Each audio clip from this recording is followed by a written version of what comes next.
Hello everyone, in this video I will show you how to make Google your default password manager on Samsung Galaxy S24 Ultra.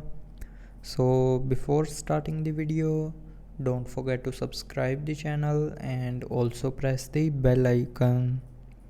So first of all, open settings. Now in settings, scroll down and here click on general management.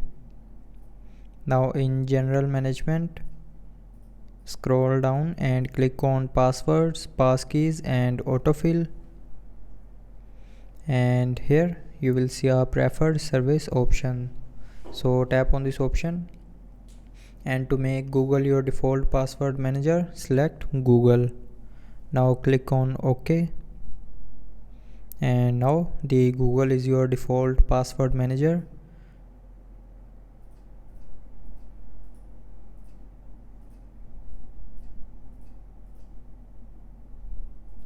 And now go back and tap on Google and then click on the settings icon to customize your default password manager settings.